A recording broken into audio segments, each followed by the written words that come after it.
नमस्कार दोस्तों, मेरा नाम है विशाल और आज बात करते हैं हम संविधान के निर्माण की। इससे पहले बात की हमने ताज के शासन की और कंपनी के शासन की कि कहाँ से संविधान निकल कर आया। आप चाहें तो मेरे पिछले वीडियो में जाके देख सकते हैं। तो चलिए शुरुआत करते हैं। वीडियो की शुरुआत करने से पहले बात कर लेते हैं 26 नवंबर की राष्ट्रीय संविधान दिवस की। आपको पहले तो इसकी बहुत बहुत शुभकामनाएं। और माना जाए तो असली भारत के लिए असली त्योहार यही है। अब बात करते हैं संविधान सभा के प्रारूप समिति के अध्यक्ष कौन, डॉक्टर भीमराव अंबेडकर साहब। इनकी 125वीं जयंती वर्ष के रूप में 26 नवंबर 2015 से संविधान दिवस के रूप में से मनाया गया। संविधान सभा ने भारत के संविधान को 2 वर्ष 11 माह 18 दिन में 26 नवंबर 1949 को पूरा कर राष्ट्र को समर्पित कर दिया और 26 जनवरी 1950 को संविधान को अमल में लाया गया। इस मौके पर मैंने 2 शब्द कहीं से सुने थे या पढ़े थे, वही आपसे शेयर करने जा रहा हूँ, जो कि मुझे बहुत अच्छे लगे। हो सकता है आपको भी अच्छे लगें। कि किसी ने गीता लिखी, किसी ने कुरान लिख डाला। किसी ने गीता लिखी, किसी ने कुरान लिख डाला। जिसे रोका था स्कूल जाने से किसी ने, उसी ने भारत का संविधान लिख डाला। तो चलिए बात करते हैं संविधान के निर्माण की मेकिंग ऑफ द कॉन्स्टिट्यूशन की, कि संविधान आखिर बना क्यों। संविधान सभा की मांग की गई। पहले क्या होता है, पहले किसी भी चीज की मांग होती है, उसके बाद उसको बनाया जाता है या निर्माण किया जाता है। तो इसी प्रकार हमारे संविधान के साथ भी हुआ कि पहले संविधान सभा की मांग की गई। स्वाधीनता संग्राम के दौरान भारत के नेताओं ने लगातार इस बात की मांग की थी कि भारत के स्वतंत्र होने पर भारत की जनता का प्रतिनिधित्व करने वाली संविधान सभा द्वारा देश के संविधान का निर्माण किया जाना चाहिए। चलिए तो बात करते हैं संविधान सभा की मांग की। भारत में संविधान सभा के गठन का विचार वर्ष 1934 में पहली बार एम.एन. रॉय साहब ने रखा। रॉय भारत में वामपंथी आंदोलन के प्रखर नेता थे, बहुत ही जुझारू नेता थे। अब बात करते हैं दूसरे की। 1935 में भारतीय राष्ट्रीय कांग्रेस ने पहली बार भारत के संविधान के निर्माण के लिए आधिकारिक रूप से संविधान सभा के गठन की मांग की।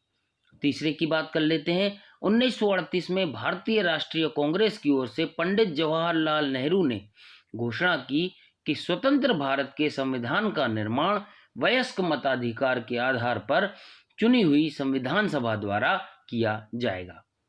इसमें कोई बाहरी हस्तक्षेप नहीं होगा कि कोई बाहर का व्यक्ति आके इसमें वोट डाले या कोई बाहरी व्यक्ति इसको अपने हिसाब से चलाने की कोशिश करे। तो इस प्रकार का कोई भी हरकत नहीं होगी। नेहरू की इस मांग को अंततः ब्रिटिश सरकार ने सैद्धांतिक रूप से स्वीकार कर लिया।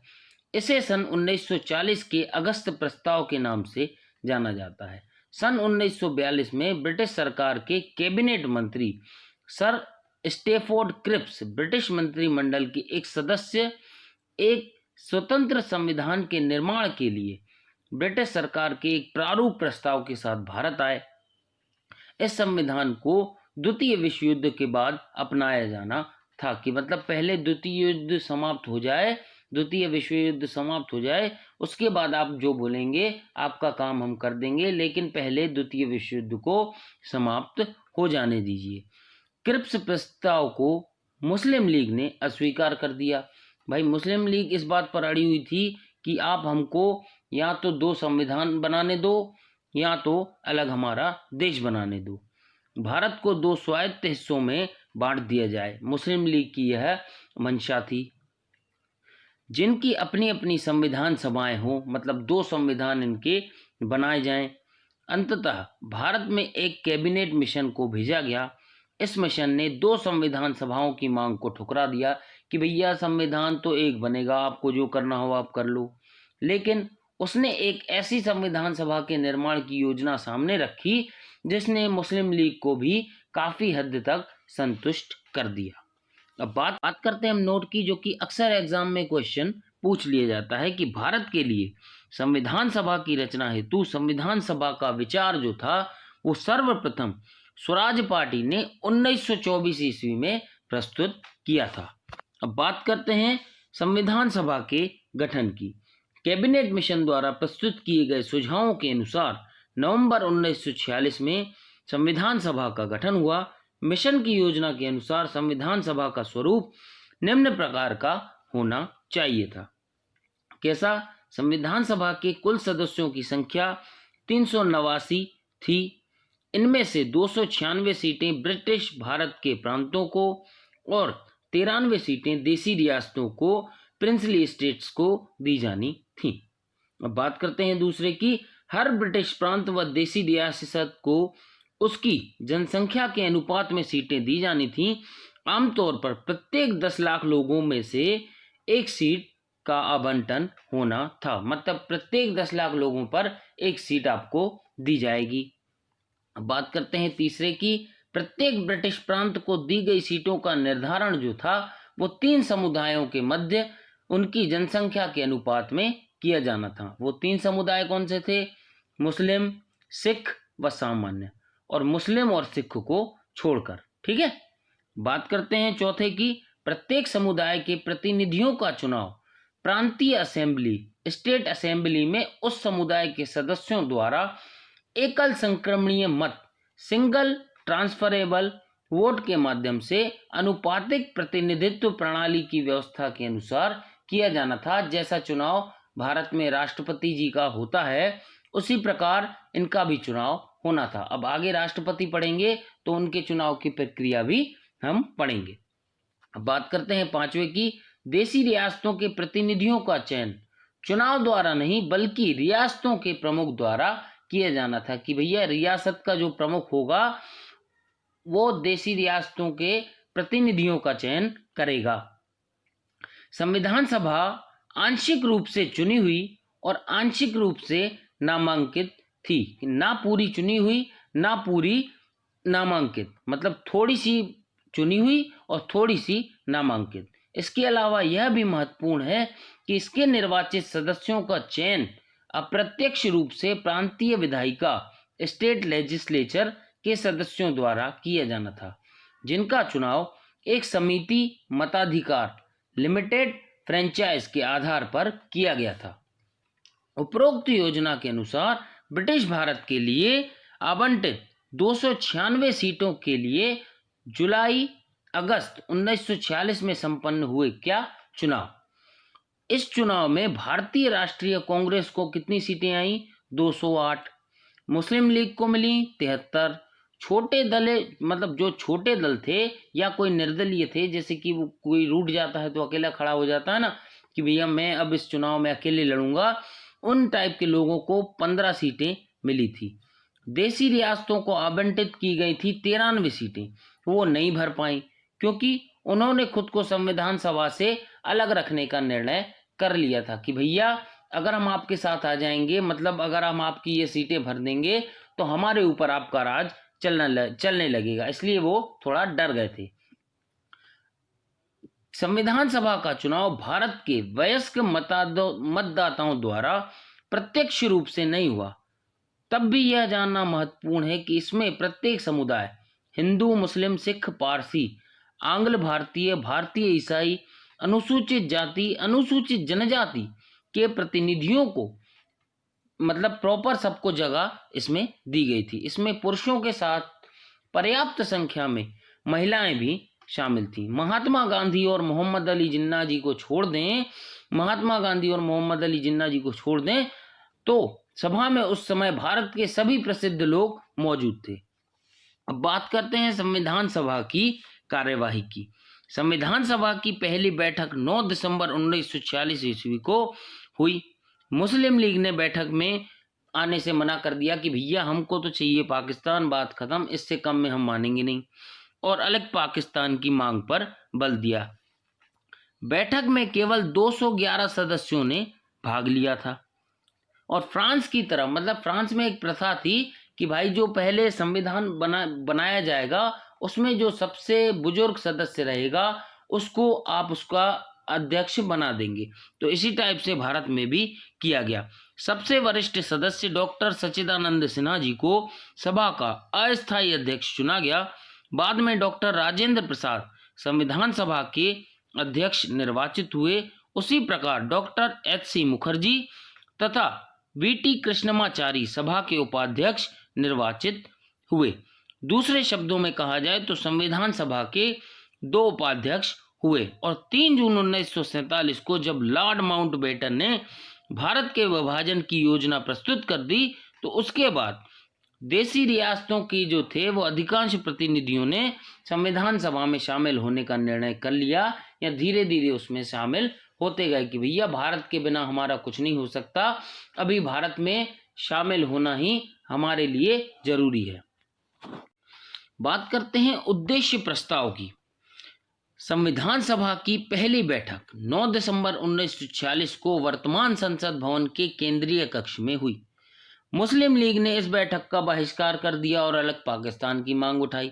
भैया वो तो मुस्लिम लीग वाले कह रहे थे कि भैया हमको तो पाकिस्तान चाहिए, उससे कम में कुछ मानेंगे नहीं हम, ठीक है। और सभा के वरिष्ठ सदस्य को, जैसे कि मैंने आपको बताया, डॉक्टर सच्चिदानंद सिन्हा को सभा का अस्थायी अध्यक्ष बनाया गया। अब 2 दिन बाद 11 दिसंबर 1946 को डॉक्टर राजेंद्र प्रसाद को सभा का स्थायी अध्यक्ष बनाया गया और फिर 2 दिन बाद, मतलब पहले 9 तारीख को हुई पहली बैठक, दूसरी बैठक हुई 11 दिसंबर को, तीसरी बैठक हुई 13 दिसंबर को, क्योंकि इस टाइप से जो क्वेश्चन है वो एग्जाम में पूछ लिए जाते हैं कि 9 दिसंबर को क्या हुआ, 11 दिसंबर को क्या हुआ और 13 दिसंबर को क्या हुआ। 13 दिसंबर 1946 को पंडित जवाहरलाल नेहरू ने उद्देश्य प्रस्ताव ऑब्जेक्टिव रेजोल्यूशन सभा में प्रस्तुत किया, जो 22 जनवरी 1947 को संविधान सभा द्वारा स्वीकृत किया गया, मतलब स्वीकार कर लिया गया। संक्षेप में इस प्रस्ताव की मुख्य बातें निम्नलिखित हैं। भारत को एक स्वतंत्र तथा संप्रभु गणराज्य के रूप में स्थापित किया जाए, independent and sovereign Republic. Bharat की संप्रभुता, सोवरनिटी का स्रोत भारत की जनता होगी, मतलब भारत पर किसी और देश का कोई राज नहीं चलेगा। यहाँ जो कुछ होगा यहाँ की जो जनता चाहेगी उसके हिसाब से चीजें चलेंगी। इस गणराज्य में, रिपब्लिक में, भारत के समस्त नागरिकों को राजनीतिक, आर्थिक तथा सामाजिक समानता, मतलब पॉलिटिकल, इकोनॉमिकल और सोशल इक्वालिटी प्राप्त होगी। अब बात करते हैं चौथे की। भारत के समस्त नागरिकों को विचार व अभिव्यक्ति, थॉट एवं एंड एक्सप्रेशन, संस्था, ऑर्गेनाइजेशन बनाने का, कोई व्यवसाय करने, किसी भी धर्म, मतलब किसी भी रिलीजन को या मत को मानने का या ना मानने का स्वतंत्रता होगी कि भैया आप चाहो तो जिस धर्म को अपना सकते हो अपनाओ, कोई मतलब नहीं, हमें भारत का कोई धर्म नहीं होगा, मतलब आपको चाहे तो जिस धर्म को आपको अपनाना हो आप अपनाएं, आप बिल्कुल स्वतंत्र हैं। अब बात करते हैं अगले की। अल्पसंख्यकों, अनुसूचित जातियों तथा पिछड़े वर्गों के हितों की सुरक्षा के लिए उपयुक्त रक्षोपाय, मतलब उनकी रक्षा के लिए उपाय किए जाएंगे। देश की एकता, यूनिटी को स्थायित्व प्रदान किया जाएगा, मतलब देश की एकता, अखंडता बनी रहे, इसके लिए प्रयास किया जाएगा। भारत की प्राचीन सभ्यता को उसका उचित स्थान व अधिकार दिलाया जाएगा तथा विश्व शांति, वर्ल्ड पीस व मानव कल्याण, ह्यूमन वेलफेयर में उसका योगदान सुनिश्चित किया जाएगा। इस प्रकार उद्देश्य प्रस्ताव उन भावनाओं व इच्छाओं का सूचक था जिनकी उपलब्धि के लिए भारतवासी पिछले कई वर्षों से संघर्ष कर रहे थे, बहुत सारे बलिदान दे रहे थे, अपनी जान कुर्बान कर रहे थे। यही उद्देश्य प्रस्ताव संविधान की प्रस्तावना का आधार बना और इसी ने संपूर्ण संविधान के दर्शन को मूर्त रूप प्रदान किया। अब बात करते हैं हम भारतीय स्वतंत्रता अधिनियम द्वारा आए परिवर्तनों की। ब्रिटिश संसद में भारतीय स्वतंत्रता अधिनियम 1947 के पारित होते ही संविधान सभा के महत्व तथा दायित्वों में व्यापक अंतर आ गया। ऐसे परिवर्तन मुख्यतः थे। कौन से थे? पहला, संविधान सभा पूरी तरह से संप्रभुता से युक्त हो गई थी, क्योंकि ब्रिटिश शासन किसी भी रूप में इसकी शक्तियों को सीमित नहीं कर सकता था। अब हम पर ब्रिटिश सरकार का कोई भी दबाव या कोई भी शासन नहीं चलेगा। ब्रिटिश लोगों ने बोल दिया कि भैया अब भारत का शासन भारत के लोगों द्वारा ही किया जाएगा। अब वह ब्रिटिश संसद द्वारा भारत के संबंध में बनाए गए किसी भी कानून को खारिज कर सकती थी। कि मतलब यदि ब्रिटिशर्स ने कोई कानून बनाया है भारत के लिए तो उसको हम खारिज कर सकते हैं। अब बात करते हैं दूसरे की। अब संविधान सभा के सदस्यों की संख्या 389 की बजाय 299 ही रह गई, क्योंकि पाकिस्तान भारत से अलग हो गया था। ठीक, तीसरे की बात करते हैं। अब संविधान सभा स्वतंत्र भारत की पहली संसद अर्थात विधायिका भी बन गई थी। अब इसे न सिर्फ स्वतंत्र भारत के लिए संविधान निर्माण करना था, बल्कि विधायिका के तौर पर कानूनों का निर्माण तथा उन्हें लागू करने की जिम्मेदारी भी निभानी थी। संविधान सभा ये दोनों कार्य अलग अलग कार्य दिवसों पर करती थी। संविधान सभा के तौर पर इसकी अध्यक्षता कौन? डॉक्टर राजेंद्र प्रसाद करते थे, जबकि विधायिका के तौर पर इसकी अध्यक्षता कौन? जीवी मावलंकर साहब करते थे। 17 नवंबर 1947 को विधायिका के तौर पर पहली बैठक से लेकर 24 जनवरी 1950 अर्थात संविधान सभा के रूप में अपनी अंतिम बैठक तक यह सभा दोनों काम करती रही। 26 जनवरी 1950 से संविधान सभा के तौर पर इसका कार्य समाप्त हो गया। यह 1951-52 में संपन्न हुए प्रथम आम चुनाव में से बनने वाली संसद के निर्माण तक अंतरिम संसद इंटरिम पार्लियामेंट के रूप में कार्य करती रही। तो चलिए आज का वीडियो करते हैं हम यही समाप्त। वीडियो पसंद आए तो कृपया लाइक करें, शेयर करें और हमारे चैनल को सब्सक्राइब करना मत भूलिए। Thank you.